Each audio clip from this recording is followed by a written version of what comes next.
welcome everyone to our monthly seminar series. So it is with great pleasure we welcome Richard Smith. He's no stranger to QuakeCoRE as the director of the National Science Challenge, Resilience to Nature Challenges. I'll let Richard give more of a context if he would like about who he is and what he's doing, but formerly from Canterbury University, Waikato University, then at McDem, now NEMA, EQC, and now in the Challenge Office hosted by Genius Science. So has a long connection to many of us who've been around a while. Started life studying volcanoes, I believe, and now has a oversight over much of the research investment and very keen to explore, this is my words from talking to Richard last week, really keen to explore how we can further link with QuakeCoRE, and especially in the development of QuakeCoRE 2 now, how we can interlink with other research investments, in particular the National Science Challenge. So welcome Richard, and over to you. We'll have a Q&A at the end, and you can either come on, ask some questions, or use the chat during the talk to add some questions, and we'll come to those at the end. But over to you, Richard. Welcome. Thanks, David. Thanks for the introduction. Ngā mihi nui, kia koutou. It's really nice to be invited along to present to the QuakeCoRE community. Thank you for that. And also really conscious that each of us only has a certain amount of bandwidth for webinars in a week, so thank you for choosing this one.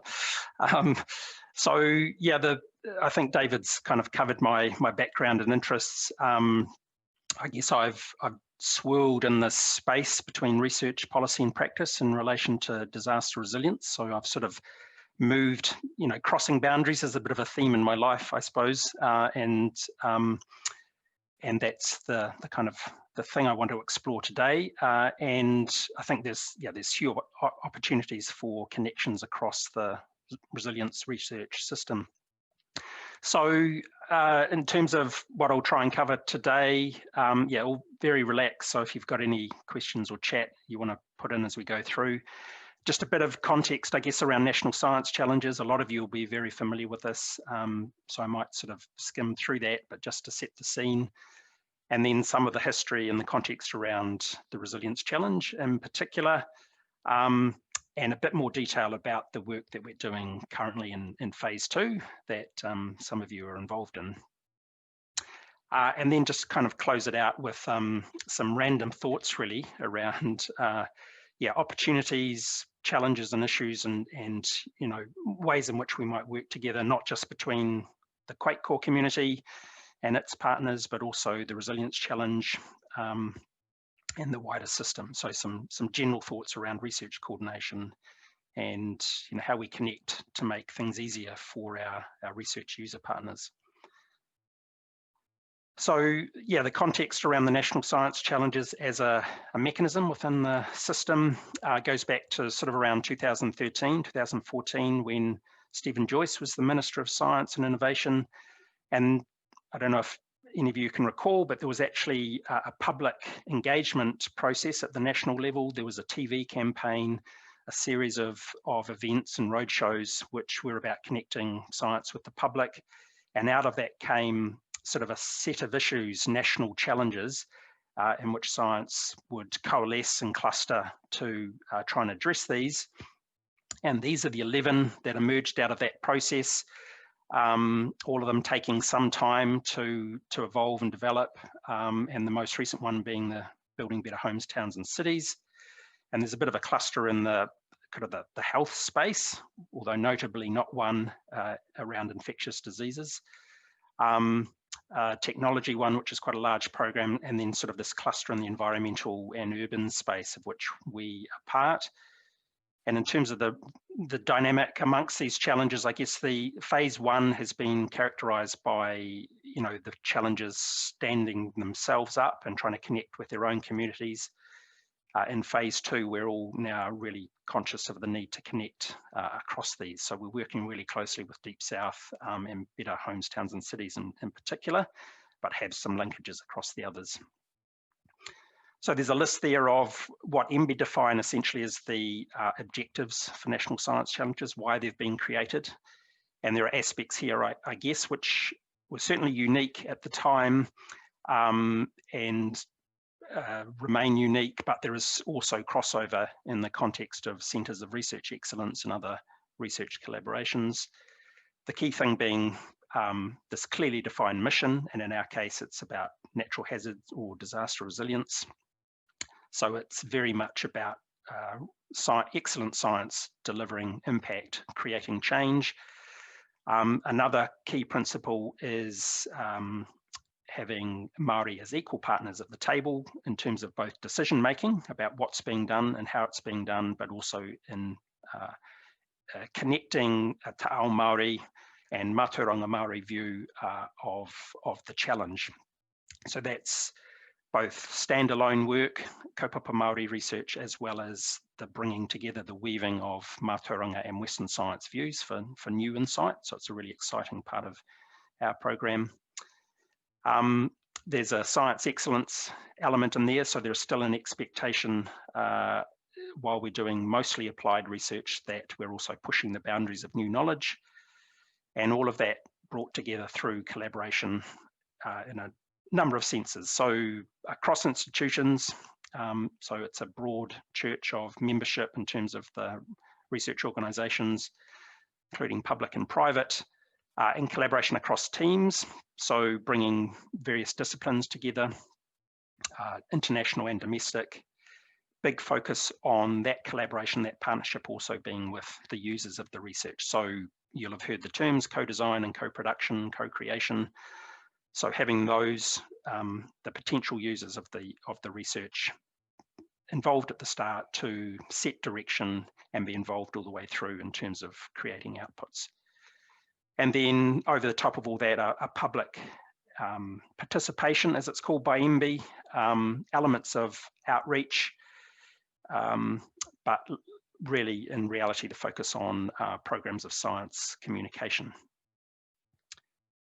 So in terms of the resilience challenge, our mission, the same as QuakeCoRE's, essentially around contribution of new knowledge, transformative ways of thinking, and the integration of different disciplinary views to improve New Zealand's resilience to natural hazards, and very much aligned to the set of goals and objectives outlined in the National Disaster Resilience Strategy, which came out in 2008. Before just covering off aspects of the work that we're currently doing, just a little bit of the history here, and I know some of you on the call, based on the usernames I can see, very much been part of this.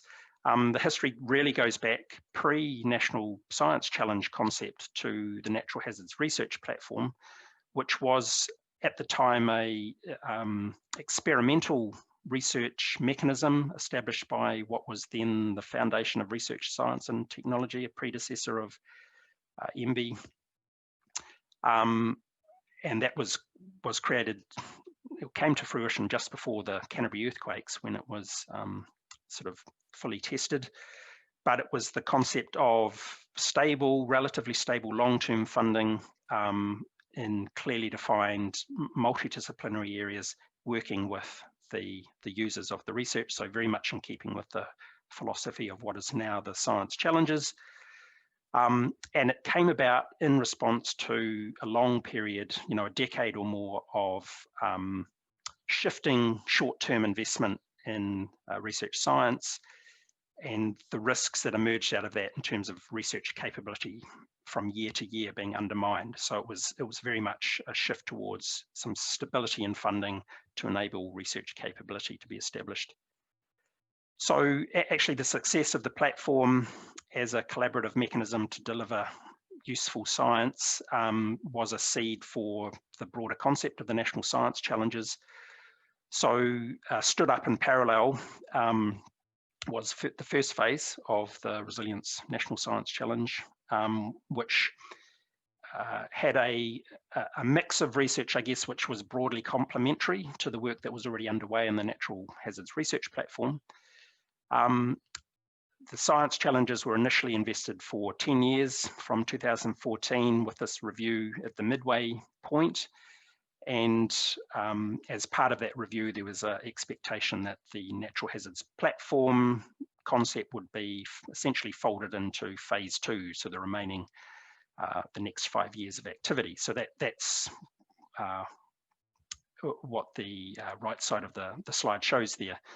So essentially, we've brought together what was mostly engineering and physical science, as well as some social research, together with what was mostly social science and some aspects of engineering into the structure for phase 2. And I'll talk a little bit about this.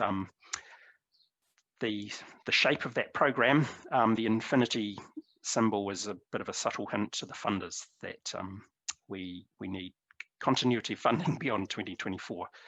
So I'll talk a little bit more about what phase 2 looks like for us at the moment. And we've just been doing some calculations as part of our annual reporting to MBIE, and toted up the total size of the community for us. A lot of these individuals will be people in common to QuakeCoRE, because as with most research, it's often a combination of funding to get projects of scale off the ground. But this is the size of us in phase 2.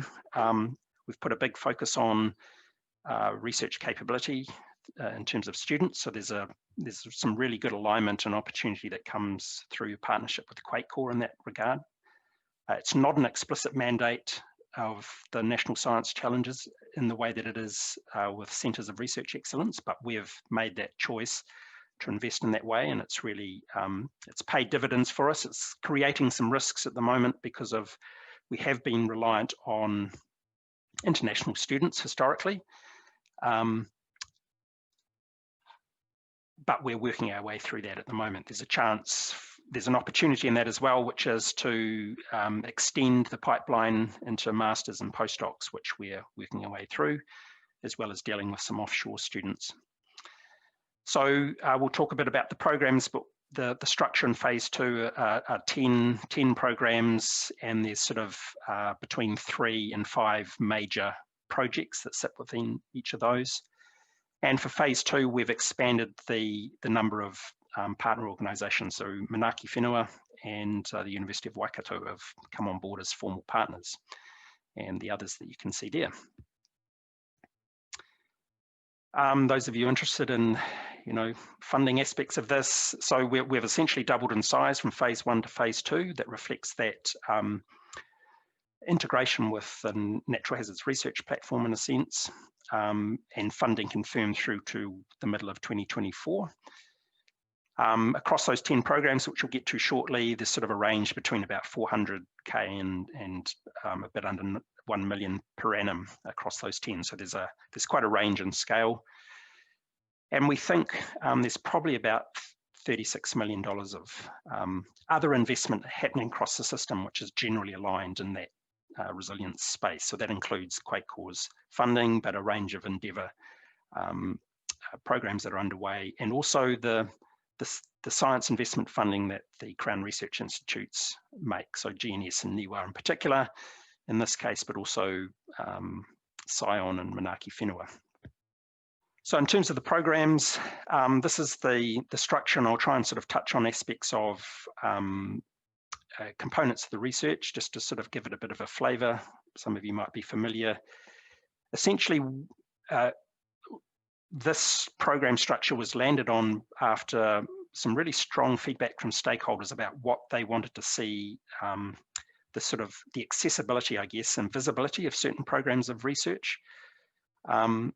So these 10 programs, which are broadly clustered around a couple of themes.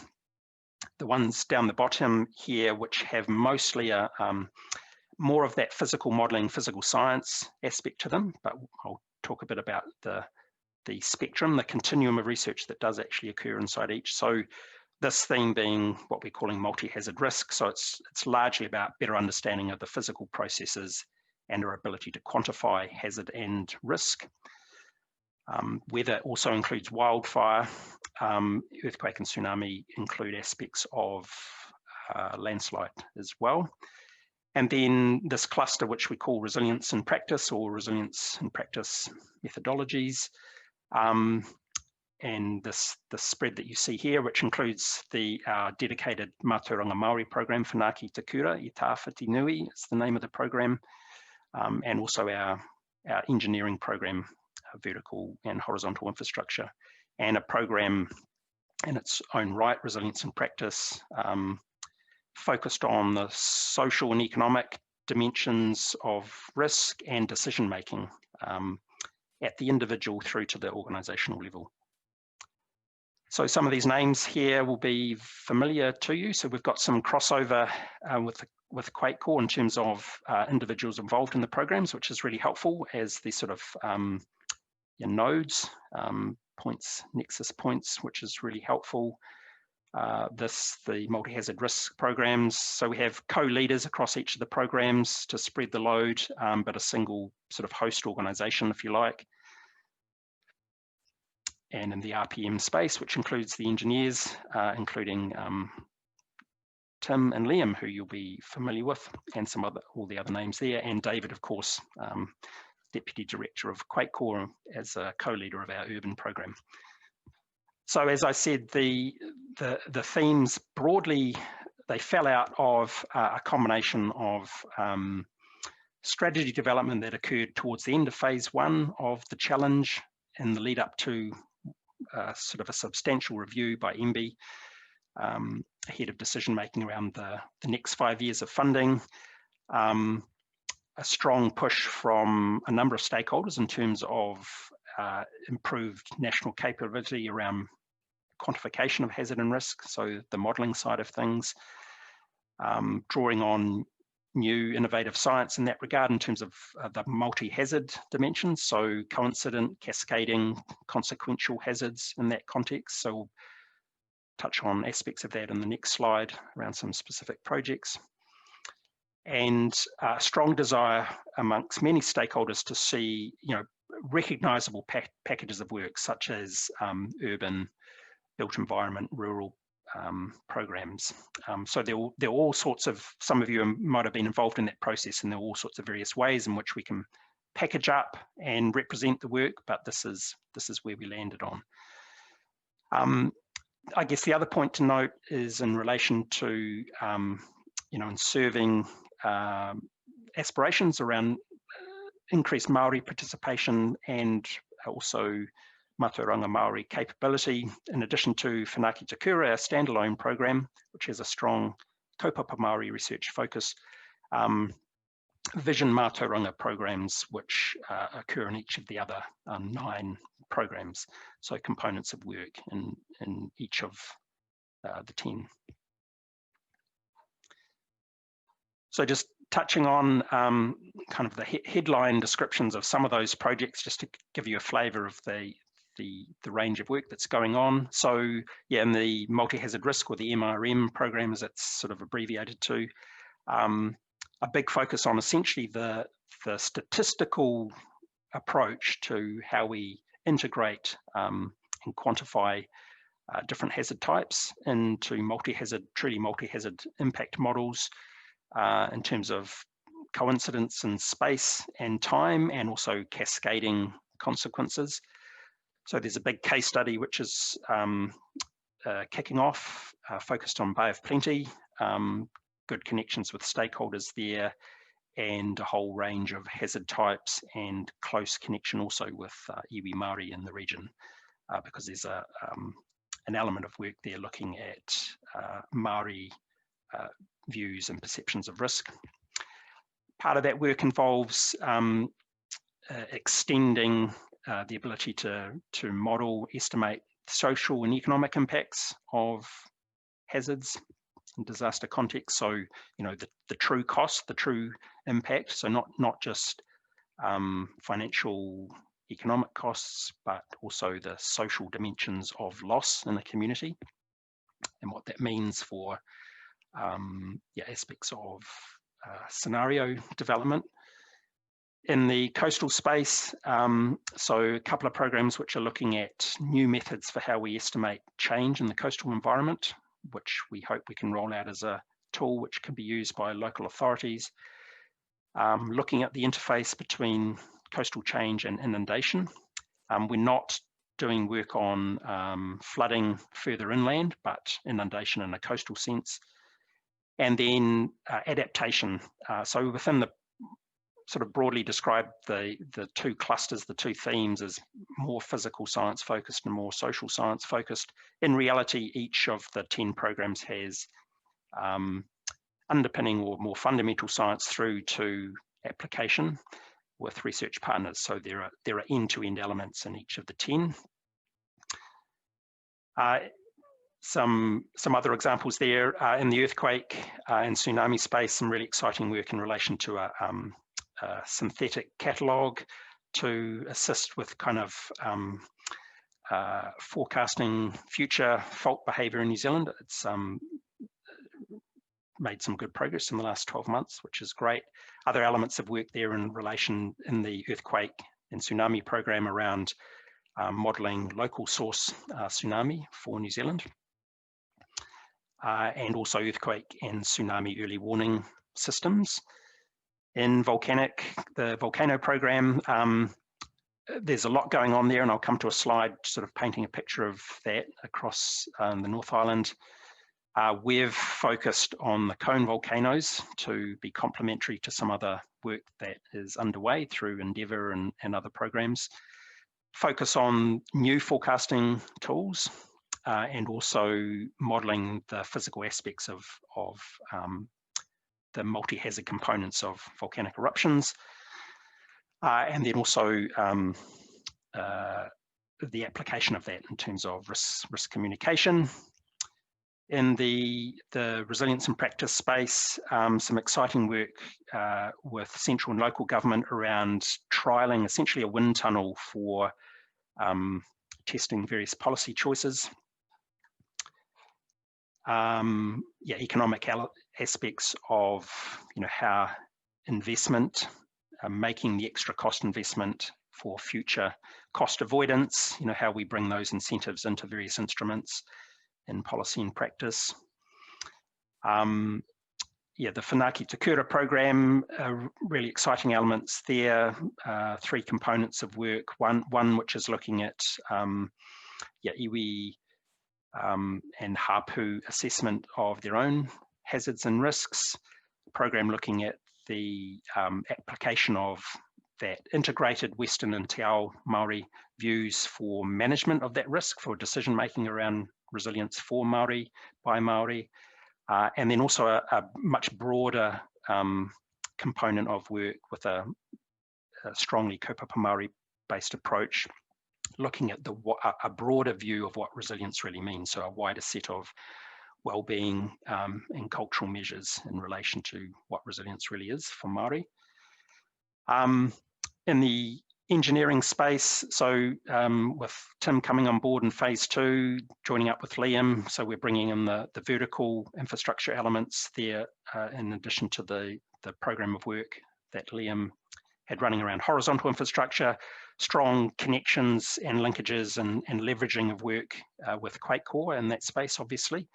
But there's a multi-hazard component. It's not just about earthquake engineering. There are other aspects of hazard impacts in relation to coastal inundation, tsunami impacts, landslide, and volcanic.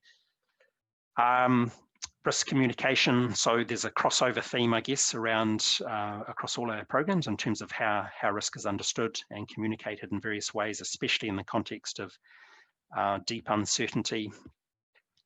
In the rural program, exploring a big focus on tourism and agribusiness and opportunities in the current context around COVID-19 impacts for tourism. And a lot of that work triggered by the stakeholder earthquakes and the impacts that we saw in rural communities in particular. And then looking also in terms of change in rural communities and the relationship between the rural-urban boundary. Elements of all of the programs, I guess, in terms of, an understanding of the physical hazard, what does that mean for adaptation and transformation? That's our crossover, I guess, with aspects of climate change work, which is often a question. So we're not explicitly undertaking work in relation to the physical understanding of climate change processes and climate scenarios, but we are very much working together with others around what the adaptation response is to that because of the broader resilience questions, and some in the RPM space and urban as well. I think there's some crossover there in terms of what we mean by resilience in the context of various groups in an urban setting and livelihood resilience and wellbeing measures more generally. So there's a whole lot of information on our website if you need more details about any particular research program. So just the last couple of slides here, just to sort of explore the issues, opportunities, and challenges, I guess, around the broad landscape of resilience research that QuakeCoRE is very much part of, and the opportunities for how we bilaterally, but also connecting with others, might work together. This is just a kind of a screen dump, really, of things going on in which there's a resilience, natural hazard resilience dimension. Not all of them I could find logos for, so there's just some sort of text description of recent ones. A new core in the climate change and coastal change environment out of Otago, which is exciting. So sort of there's a bit of a core cluster here, a bit of a National Science Challenge cluster, a bit of an endeavour cluster here, CRIs, and these sort of boundary organisations, which I'll come to, those working across the science and policy space. So I guess the challenge is how we're all interacting to make sure we're not unnecessarily duplicating effort, given we're despite all these sort of logos and programs, we're still a relatively small community. Also recognising that there are individuals who are spread multiply across these different spaces. So there's a challenge for individuals in terms of how you spread yourself and contribute across that broad program of work. And this is just a slide that Becca Fitzgerald and Tom Wilson created just to give some context to this. So it's about volcano resilience related activity that's going on in New Zealand currently. So funding through endeavour programs in Taranaki and with a caldera focus, SSIF, so that's the Crown Research funding that's going on. This is probably an incomplete picture, so there'll be other things possibly that we could map to this, showing sort of the intensity of effort, I guess, that's going on and areas of focus in relation to those. And I guess there are a couple of dimensions here. One is the opportunity it creates, because the more that's going on, there's more that can be achieved because we can join up in some areas and there's some efficiencies. But there are also trade-offs in terms of people being spread, stakeholder fatigue, and trying to connect and understand exactly what all the different things are. And I think that's something really we need to put a lot of focus to make things simpler for the people we're trying to deliver for, and streamline how we're connecting with them across the range of programs. And how we maintain, I guess, a sort of a sustainable level of research investment and engagement all the way through this. And the fact that the coordination itself requires time and resourcing. It's not something you can heap on top of a researcher who's trying to do research necessarily. So this is a slide I've borrowed from Sarah Bevan, thanks Sarah, and it draws on some work that Sarah's been doing over the last 10 years or so, and a wider body of work in relation to this, just sort of taking a slightly sideways step to talk about how we work through this issue of connection, coordination, and in particular making things more effective for research users. And so it sort of speaks to the issue at the boundary between what's called here science and decision making. So I guess we could call the decision making that's practice or the policy environment in a whole range of contexts, individual through to organizational, and the different drivers. So the context is different in science in terms of essential demand around or requirement in terms of credibility, and the need to bring together a range of disciplines, for instance, the inherent complexity and uncertainty in that, which are often in conflict with the demands or the requirements in the decision-making space. And so that the need or the opportunity or the kind of the translation that can occur in the boundary zone here, in which some of that to and fro to negotiate, to balance and compromise, and that space, though, to be created requires legitimacy.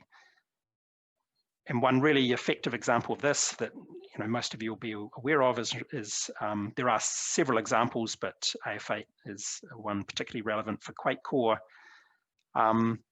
So an established virtual organization created for a particular purpose, a fairly narrow focus at the time, but bringing together a range of partners, users, in this case, the regional civil defence emergency management groups and their communities with science to deliver on initially some planning around what was deemed to be an inevitable event in a short to medium time frame. So there were sort of time critical elements to the work, creating a pathway for current knowledge to be delivered in a whole range of different ways. And the uniqueness, I guess, of these boundary organizations, these sort of uniquely created structures, what they can deliver that, say, a working group or a project that sits inside an existing organization, is that people are crossing the boundary, they're stepping out of their normal environment, and it requires time to build those networks, to create trust, and it's the understanding that comes from working in that collective way. Scientists are better understood in terms of what their constraints are, and the policy makers and the practitioners are better understood by the scientists in terms of their constraints and what they're trying to achieve. These things, they create an entity to collaborate with. There can be some branding and some visibility, which can simplify how the community connects with it, rather than having to represent all the multiple logos. So that simplicity can be really helpful in terms of engagement and a point of contact. But they require investment. There is a capacity element that has to be supported. It is not something that can be done as on top of the day job of most people. So coming back to the resilience challenge, what does that mean in terms of how we're trying to work? So we sort of think of this in terms of 3 layers, from the project to the program. So those 10 programs I described, through to the integrated challenge level. So it's happening through local case studies. This is where the co-production is happening with individuals and communities, and as work is progressing, tools are being piloted. So there's a clear pathway and a channel. At the program level, there may well be formalized groupings, advisory groups that are stood up, and that's the case in the infrastructure area with the group that Liam and Tim and others facilitate, that brings together multiple communities. It's really a standout group in that regard. And then this is where the connection, the partnership with boundary organisations like AF8, but there are others, such as It's Our Fault, Devora, East Coast Lab, that provides the pathway in to a wider set of stakeholders. And then we've got these arrangements at the integrated challenge level, in very much in parallel with the way QuakeCoRE is organised in terms of those advisory things. So what that all leads to in terms of sort of our priorities, obviously, delivering research, working with stakeholders, those are the key things, but there's sort of a wider set of things to support those programs and this connection with the system. So while it's not a mandate for us around capability, it has been a focus to support our efforts in being more meaningful partners with Māori and increased participation. We're investing in building capability within the research community of Resilience Challenge. So we've been running a number of wānanga ipurangi in relation to that, and a series of noho marae, which are planned over the next year. But really, I guess it's the connection, coordination, collaboration aspects here, which are the big opportunity, and how we simplify engagement for stakeholders. We're all fatigued this year, but our stakeholders in particular are, and their priorities are changing. So how do we work together to make those pathways and those connections as minimize the pain, I guess. There's opportunity in that in terms of how new research opportunities emerge out of the interactions across programs and between the various collaborations. And we're really interested in exploring what that means in the context of QuakeCoRE and the Resilience Challenge in particular.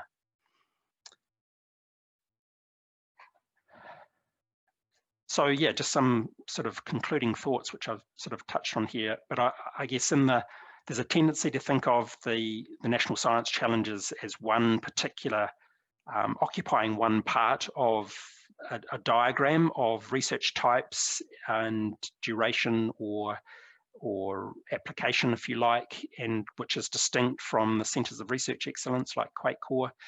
In reality, though, there's a need for, and there is a continuum. So there is, what could be called fundamental, transformative, blue skies, more Marsden-like research, if you like, that we're supporting, which is delivering for next users, through to a much more readily applicable and transdisciplinary, multidisciplinary work. So there is a spectrum, there is a continuum, and we need to do all of it.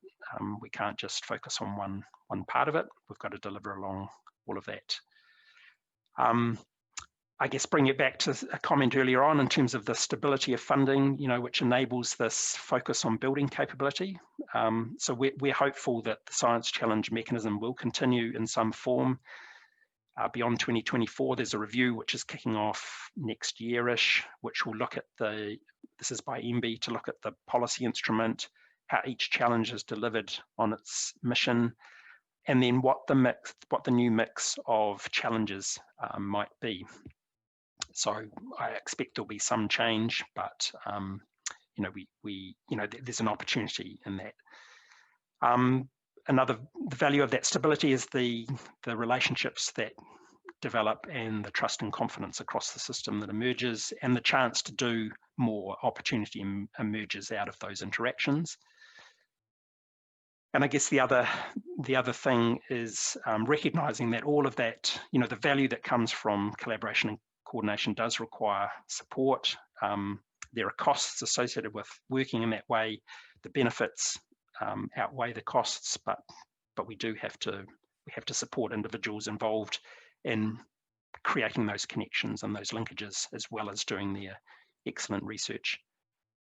And there's a whole spectrum, a continuum also in terms of how we achieve that impact. So in some cases, a relatively simple pathway around some new engineering guidance, for instance, which gets taken up by professional practice, through to much more complex process requiring testing, redevelopment, testing again, and some of those sorts of things often ultimately reliant on a whole set of value judgments in the policy space.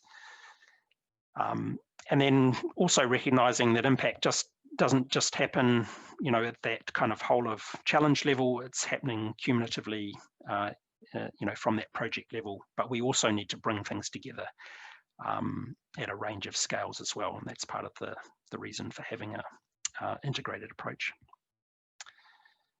So yeah, hope that's been interesting, and happy to take any questions. Thank you, Richard. Either, as I said, use the chat box or put your hand up or wave and we'll invite you to ask questions.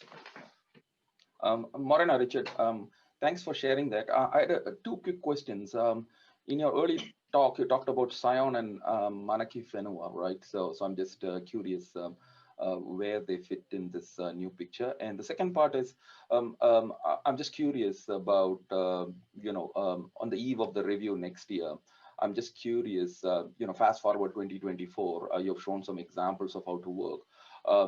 What would a mission-led thing look like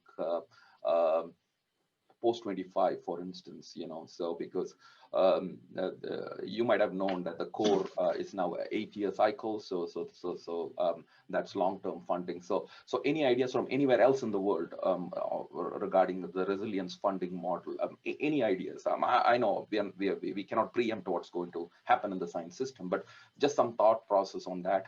And what would be the big thing if suppose a mission-led is going to happen? Is it policy? Is it something else, or any ideas? Thanks. Sure. Yeah. Thanks for those questions, Neil.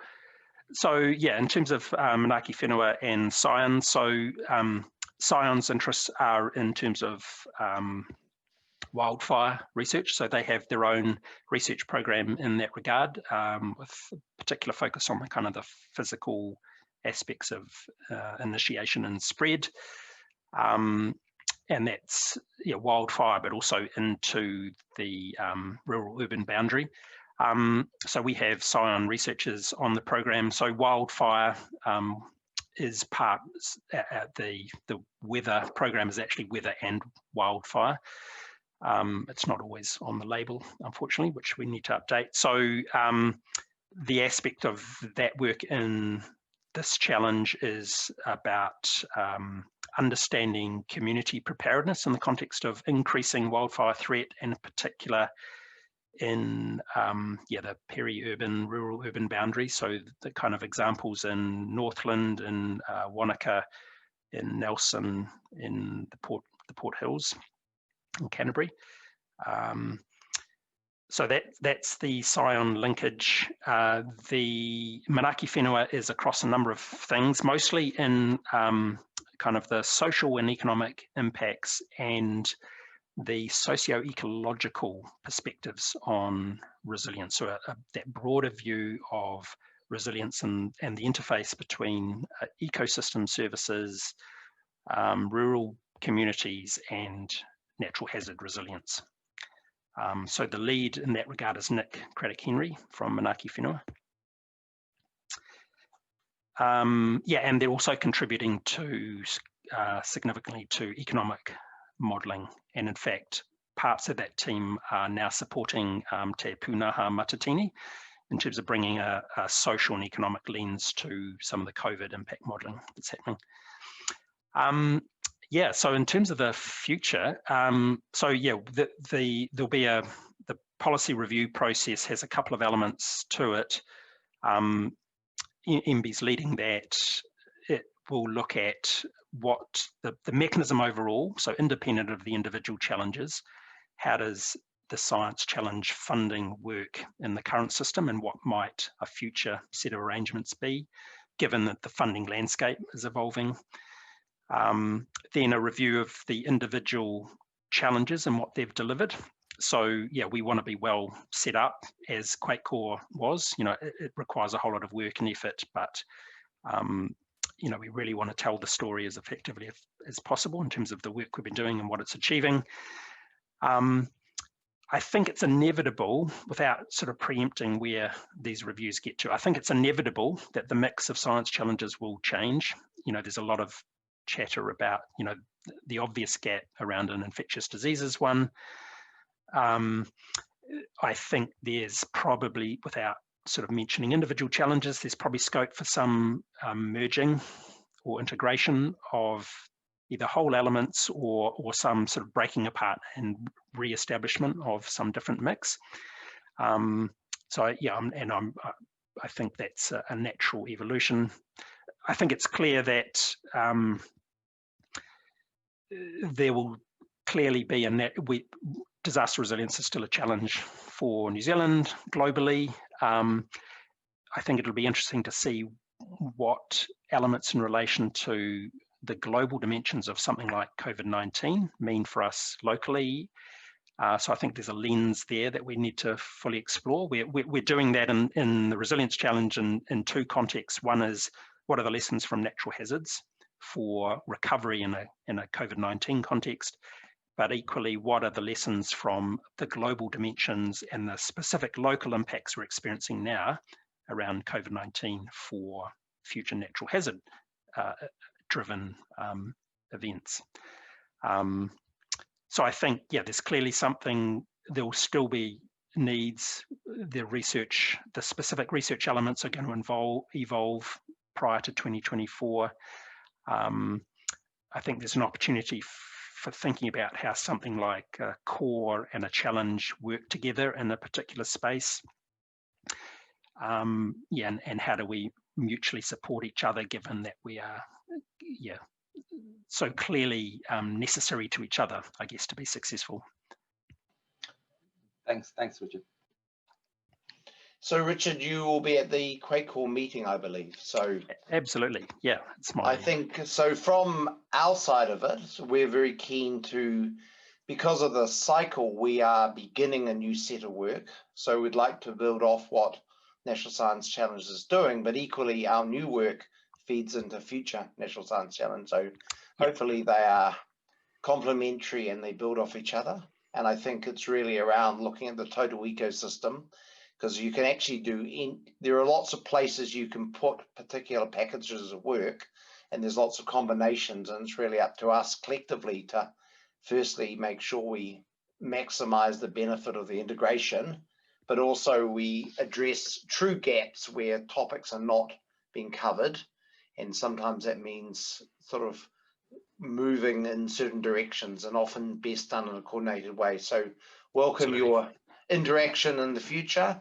Thank you everyone for coming, and there will be obviously additional people who push play and listen to this, so it's been recorded. So there will be those additional people then on this call who will hear your words, and we look forward to the annual meeting in a week and a bit. Great. Thanks, David. Thanks, Thank you, everyone.